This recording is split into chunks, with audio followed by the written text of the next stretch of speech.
नमस्कार, जोहार, मैं संजय और आप देख रहे हैं न्यूज झारखंड। चलिए जानते हैं सुबह से लेकर शाम तक की तमाम बड़ी खबरों को। नियोजन नीति का विरोध जारी। संताल परगना में आज मसाल जुलूस। 1 अप्रैल को बंद। झारखंड की हेमंत कैबिनेट द्वारा लाई गई नई नियोजन नीति के विरोध में संताल परगना में शुक्रवार की शाम को मसाल जुलूस निकाला जाएगा। इस दौरान झारखंड स्टेट स्टूडेंट्स यूनियन ने संताल परगना में बंद का आह्वान भी किया है। झारखंड स्टेट स्टूडेंट यूनियन का कहना है कि किसी भी सूरत में 60-40 की नीति नहीं चलेगी। नारा स्पष्ट है कि 60-40 नहीं चलता।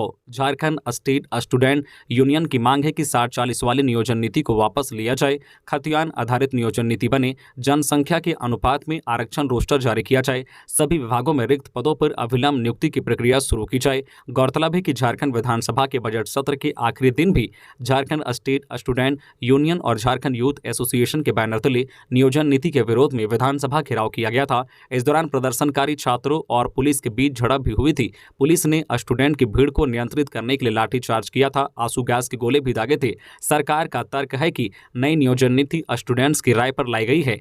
अब इस मामले पर झारखंड स्टेट स्टूडेंट्स यूनियन ने उग्र आंदोलन की चेतावनी दी है। अभ्यर्थियों का कहना है कि सरकार ने उनकी चिंता और मांगों पर कोई सकारात्मक पहल नहीं की है। हेमंत सोरेन सरकार की उदासीनता की वजह से आंदोलन को तेज किया जाएगा। इसी सिलसिले में संताल परगना प्रमंडल के सभी 6 जिला मुख्यालयों में शुक्रवार को मसाल जुलूस निकाला जाएगा और 1 अप्रैल को संताल परगना बंद का आह्वान किया गया है। JSSU के देवेंद्र नाथ महतो का कहना है कि हमारी अपील है कि जो है छात्र हित में सभी गाड़ी चालक, दुकानदार, शिक्षण संस्थान और व्यवसायी बंद को सफल बनाने में सहयोग करें। बंद के दौरान एम्बुलेंस, दूध और परिवहन के जो है साधनों को मुक्त रखा जाएगा। राज्य के लगभग सभी स्थानों पर होगी बारिश। मौसम विभाग ने जारी किया अलर्ट। राज्य के लगभग सभी स्थानों पर गर्जन के साथ हल्के से मध्यम दर्जे की वर्षा होने की संभावना है। मौसम विभाग ने अलर्ट जारी कर दिया है। राज्य में अगले 24 घंटे के दौरान 2 से 4 डिग्री सेल्सियस की गिरावट हो सकती है। वहीं रांची और आसपास के इलाके में ओलावृष्टि होने की भी संभावना है। आज सुबह से ही कई जिलों में बादल छाए हुए हैं। हालांकि दोपहर बाद से कई जिलों में बारिश शुरू हो गई है। हालांकि शाम तक कई जिलों में वज्रपात के साथ बारिश की चेतावनी जारी की गई है। वहीं रांची और आसपास के इलाकों में शाम तक बारिश के साथ ओलावृष्टि होने की भी संभावना जताई गई है। जबकि कल 1 अप्रैल को वज्रपात के साथ साथ 30 से 40 किलोमीटर प्रति घंटे की रफ्तार से हवा चलने की भी चेतावनी जारी की गई है। मौसम विभाग ने 2 दिनों के लिए येलो अलर्ट जारी किया है। मौसम विभाग ने आज शुक्रवार को रांची समेत मध्य भाग के बोकारो, गुमला, हजारीबाग, खुंटीवा, रामगढ़ के अलावा राज्य के दक्षिणी भाग, पूर्वी सिंहभूम, पश्चिमी सिंहभूम, सिमडेगा और सरायकेला खारसावा के अलावा अन्य जिलों के लिए भी अलर्ट जारी किया है। बारिश, हवा के साथ साथ कई जिलों में ओलावृष्टि की भी संभावना जाहिर की गई है। वहीं 1 अप्रैल को राज्य के अन्य हिस्सों के लिए येलो अलर्ट की चेतावनी दी गई है। इन इलाकों में तेज हवा के साथ साथ हल्की या मध्यम दर्जे की बारिश की संभावना जाहिर की गई है। खबरों में आगे बढ़ने से पहले आपसे रिक्वेस्ट है कि अगर आप चैनल को सब्सक्राइब नहीं किए हैं तो प्लीज चैनल को सब्सक्राइब करके बेल आइकन प्रेस कर दे, जिससे आपको झारखंड की हर छोटी बड़ी खबर का अपडेट आप तक पहुंचता रहे। चलिए बढ़ते हैं खबरों की ओर। पूर्व MLA ममता देवी को बेल का करना होगा इंतजार। गोला गोलीकांड में सोमवार को हाईकोर्ट में सुनवाई। रामगढ़ की पूर्व विधायक ममता देवी की क्रिमिनल अपील पर झारखंड हाईकोर्ट में सुनवाई हुई। सुनवाई के दौरान अदालत ने ममता देवी से जुड़े रामगढ़ के गोला गोलीकांड में जमानत अर्जी पर अगली सुनवाई के लिए सोमवार की तिथि निर्धारित की है, जिसके बाद अब ममता देवी को अपनी बेल के लिए अब इंतजार करना होगा। ममता देवी की याचिका पर हाईकोर्ट के न्यायाधीश जस्टिस नवनीत कुमार की अदालत में सुनवाई हुई। राज्य सरकार की ओर से अधिवक्ता भोलानाथ ओझा ने पक्ष रखा। वहीं ममता देवी की ओर से अधिवक्ता अनुराग कश्यप ने बहस की। बता दें कि पूर्व विधायक ममता देवी को रामगढ़ सिविल कोर्ट और हजारीबाग सिविल कोर्ट ने 2 अलग अलग मामलों में सजा सुनाई है। एक मामले में 13 दिसंबर 2022 को उन्हें 5 साल की सजा मिली थी।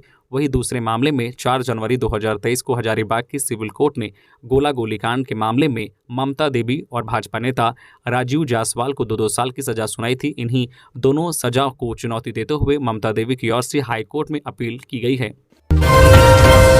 पश्चिमी सिंहभूम में वाहन की चपेट में आने से महिला RPF की मौत। स्कूटी से ड्यूटी पर जा रही थी चाईबासा। पश्चिमी सिंहभूम जिले के चक्रधरपुर चाईबासा मुख्य मार्ग ओलीडी पेट्रोल पंप के समीप भारी वाहन की चपेट में आने से एक महिला RPF की मौत हो गई। यह घटना अहल सुबह करीब 5 बजे की बताई जा रही है। वही घटना को अंजाम देने के बाद चालक वाहन को लेकर घटनास्थल से फरार हो गया। इस घटना की सूचना मिलते ही पुलिस पहुंची और मामले की छानबीन में जुट गई है। राज्य के प्राइमरी स्कूलों के बच्चे खाली पेट करेंगे पढ़ाई। झारखंड के सरकारी स्कूलों में 1 अप्रैल से स्कूलों का संचालन मॉर्निंग होगा। इसमें स्कूल सुबह 7 बजे से दोपहर 1 बजे तक चलेंगे।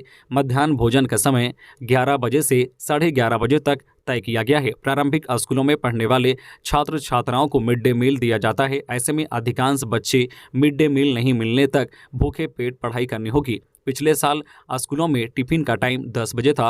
राज्य के प्रारंभिक सरकारी स्कूलों में पढ़ने वाले अधिकांश बच्चे गरीब तबके के हैं। कई जगहों पर स्थिति यह है कि मिड डे मील से ही उनका दिन का भोजन होता है। मॉर्निंग स्कूल में सुबह 7 बजे चलेंगे तो बच्चों को 6:30 बजे तक अपने घरों से चलना होगा। ऐसे में बच्चों को घर में नाश्ता मिल सकेगा या नहीं, यह सोचनीय है। बच्चों को सीधे 11 बजे मिड डे मील मिलेगा। इससे बच्चे रात में अपने घरों में जो भोजन किए होंगे, इसके बाद सीधे दिन 11 बजे मिड डे मील मिलेगा। एक तो गर्मी और ऊपर से खाली पेट बच्चों की तबियत खराब होने की संभावना बढ़ जाएगी। पिछले वर्ष कई जगहों पर स्कूल शुरू होने के बाद बच्चों को चना गुड़ देने की व्यवस्था की गई थी और करीब 10 बजे उन्हें मिड डे मील दिया जाता था। इससे बच्चों का पेट खाली नहीं रहता था और उन्हें पढ़ाई में भी मन लगता था।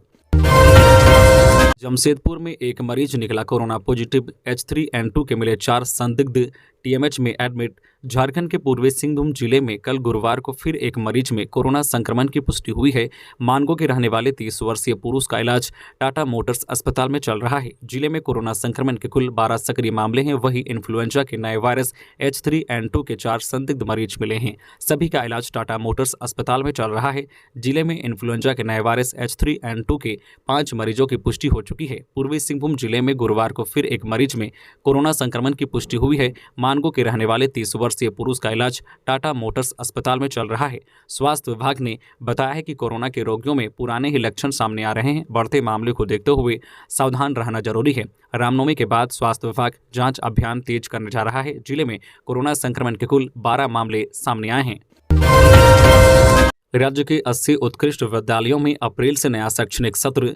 राज्य के 80 उत्कृष्ट विद्यालयों स्कूल ऑफ एक्सीलेंस में अप्रैल से नया शैक्षणिक सत्र शुरू होगा। इसका शुभारंभ मुख्यमंत्री हेमंत सोरेन करेंगे। स्कूली शिक्षा व साक्षरता विभाग इसकी तैयारी में जुटा है। मुख्यमंत्री से समय मिलने के बाद एक साथ स्कूलों में ऑनलाइन शुरुआत कर दी जाएगी। इन स्कूलों में विशेषज्ञ शिक्षकों का प्रतिनियोजन किया गया है। CBSE की मान्यता दिलाई जा चुकी है। उत्कृष्ट विद्यालयों में 6ठी से 12वीं की पढ़ाई होगी। वैसे उत्कृष्ट विद्यालय जहां 9वीं से 12वीं के क्लास संचालित होते हैं, वहां 6ठी से 9वीं तक में नया नामांकन कर लिया गया है। हर नए क्लास में 40-40 बच्चों का नामांकन सुनिश्चित कराया गया है। राज्य सरकार 80 उत्कृष्ट विद्यालय और 325 आदर्श विद्यालयों में प्री प्राइमरी से 12वीं तक की पढ़ाई सुनिश्चित कराना चाहती है। पहले चरण में वित्तीय वर्ष 2023-24 में 80 उत्कृष्ट विद्यालयों में 6ठी से 12वीं की पढ़ाई शुरू होगी। अगले वित्तीय वर्ष में इसमें नीचे क्लास को जोड़ा जाएगा। मिशन मोड में जाति, आवासीय व आय प्रमाण पत्र बनेंगे। राज्य सरकार ने प्रदेश में मिशन मोड में जाति प्रमाण पत्र, आवासीय प्रमाण पत्र, आय प्रमाण पत्र का काम करने का निर्देश दिया है। बता दें कि राज्य में दाखिल खारिज के लिए करीब 14,50,000 आवेदन प्राप्त हुए हैं। प्राप्त आवेदनों में 6,58,000 वादों का निष्पादन कर दिया गया है, जबकि 7,28,000 वाद अस्वीकृत किए गए हैं। लगभग 82,000 वाद लंबित हैं। इनमें से 30 दिनों से अधिक लंबित वादों की संख्या लगभग 8,000 है। वहीं 90 से अधिक दिनों से लंबित वाद की संख्या 808 है। राजस्व निबंधन एवं भूमि सुधार विभाग के ये आंकड़े 28 फरवरी तक के हैं। विभाग की ओर से एक सुनियोजित कार्य योजना बनाकर लंबित दाखिल खारिज वादों का गति से निष्पादन करने का निर्देश दिया गया है। डाक विभाग की बहाली में 80% से ज्यादा सर्टिफिकेट फर्जी। उड़ीसा से एक गिरफ्तार। डाक विभाग के झारखंड सर्किल में निकली बहाली की प्रारंभिक जांच में चौंकाने वाली जानकारी सामने आई है। करीब 80% से ज्यादा आवेदक के सर्टिफिकेट फर्जी मिले हैं। इस मामले में एक आरोपी की गिरफ्तारी भी हुई है। उसने स्वीकार किया है कि झारखंड समेत कई राज्यों में होने वाली बहाली में उसने फर्जीवाड़ा कराया है। अब वहां की टीम उसको लेकर झारखंड आएगी और वहां से इसका मिलान कराएगी। उसने बताया है कि वह फर्जी सर्टिफिकेट बनाने का काम वर्षों से कर रहा है।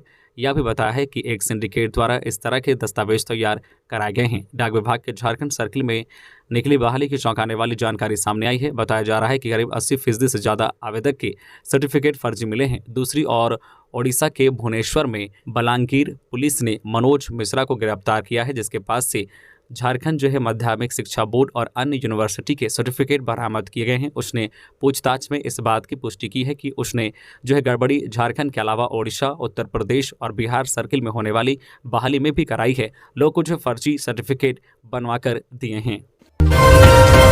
शिक्षकों को ऑनलाइन आवेदन करने के लिए दी जाएगी ट्रेनिंग।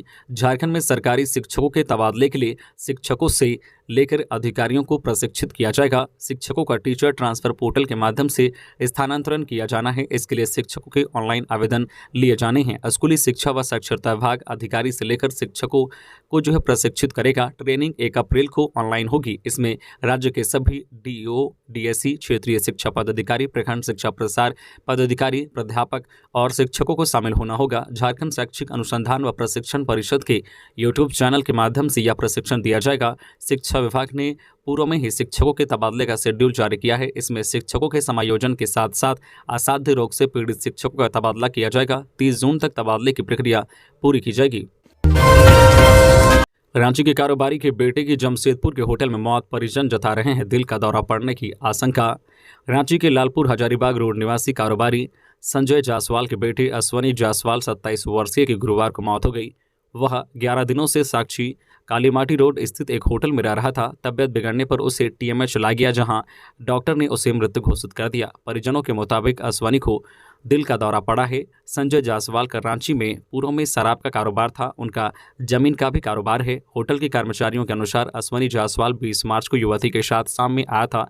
21 मार्च की सुबह करीब 9:30 बजे चला गया। शाम में दोनों होटल में वापस आए। दोनों होटल के कमरा नंबर 405 में ठहरे थे। गुरुवार की सुबह करीब 9 बजे कमरे में रह रही युवती ने बताया कि अश्वनी जायसवाल की तबियत बिगड़ गई है। इसके बाद फौरन एम्बुलेंस बुलाई गई। उसे एमजीएम अस्पताल लाया जा रहा था, लेकिन युवती उसे टीएमएच ले जाने की बात कहने लगी। तब उसे टीएमएच ले जाया गया। इधर घटना की जानकारी मिलने पर उनके पिता संजय जायसवाल समेत घर वाले टीएमएच पहुंच गए। वही युवती के परिजन भी टीएमएच पहुंचे।